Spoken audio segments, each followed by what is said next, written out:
હાલ લગ્નની બસને લઈને એક દુઃખદ સમાચાર સામે આવી રહ્યા છે। ભાવનગર રાજકોટ રોડ ઉપર આમલા પાસે બજૂડ પાટિયાથી પસાર થતી જાણની બસમાં એકાએક આગ લાગતા જાનૈયાઓના જીવ અધ્ધર થઈ ગયા હતા અને જીવ બચાવવા જાનૈયાઓએ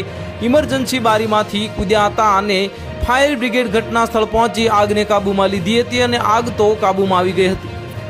પરંતુ લાડી લેવા નીકળેલ વરરાજા અને જાનૈયાઓ સુરક્ષિત રીતે લગ્ન સ્થળ પર પહોંચે તેવી વ્યવસ્થા કરવાને લઈને વિનંતી કરવામાં આવી હતી અને જાનૈયાઓથી ભરેલ બસ ભાવનગર નારી ગામથી ગારિયાધાર નજીકના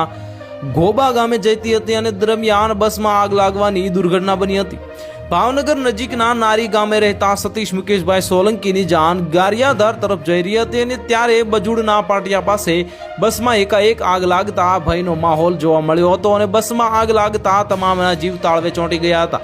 જાનૈયાઓ પોતાનો જીવ બચાવવા સર સામાન અને ચપ્પલ મૂકીને ઇમરજન્સી બારીમાંથી કૂદી બહાર નીકળી જતા આ બાદ બચાવ થયો હતો। આ ઘટના કમનસીબે એ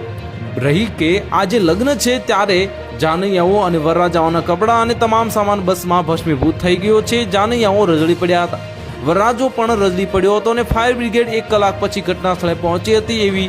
આક્ષેપો પરિવારજનોએ કર્યો હતો। તો હાલ લગ્નની બસને લઈને એક દુઃખદ સમાચાર સામે આવી રહ્યા છે। ભાવનગર રાજકોટ રોડ ઉપર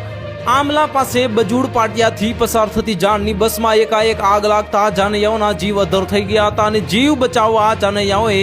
ઇમરજન્સી બારીમાંથી કૂદ્યા હતા અને ફાયર બ્રિગેડ ઘટના સ્થળ પહોંચી આગને કાબૂમાં લીધી હતી અને આગ તો કાબૂમાં આવી ગઈ હતી, પરંતુ લાડી લેવા નીકળેલ વરરાજા અને જાનૈયાઓ સુરક્ષિત રીતે લગ્ન સ્થળ પર પહોંચે તેવી વ્યવસ્થા કરવાને લઈને વિનંતી કરવામાં આવી હતી અને જાનૈયાઓથી ભરેલ બસ ભાવનગર નારી ગામથી ગારિયાધાર નજીકના ઘોબા ગામે જતી હતી અને દરમિયાન બસમાં આગ લાગવાની દુર્ઘટના બની હતી। ભાવનગર નજીકના નારી ગામે રહેતા સતીશ મુકેશભાઈ સોલંકીની જાન ગારિયાધાર તરફ જઈ રહી હતી અને ત્યારે બજૂડના પાટિયા પાસે બસમાં એકાએક આગ લાગતા ભયનો માહોલ જોવા મળ્યો હતો અને બસમાં આગ લાગતા તમામના જીવ તાળવે ચોંટી ગયા હતા। જાનૈયાઓ પોતાનો જીવ બચાવવા સર સામાન અને ચપ્પલ મૂકીને ઇમરજન્સી બારીમાંથી કૂદી બહાર નીકળી જતા આ બાદ બચાવ થયો હતો। આ ઘટના કમનસીબે એ રહી કે આજે લગ્ન છે ત્યારે જાનૈયાઓ અને વરરાજાઓના કપડાં અને તમામ સામાન બસમાં ભસ્મીભૂત થઈ ગયો છે। જાનૈયાઓ રજળી પડ્યા હતા, વરરાજો પણ રજળી પડ્યો હતો અને ફાયર બ્રિગેડ 1 કલાક પછી ઘટના સ્થળે પહોંચી હતી એવી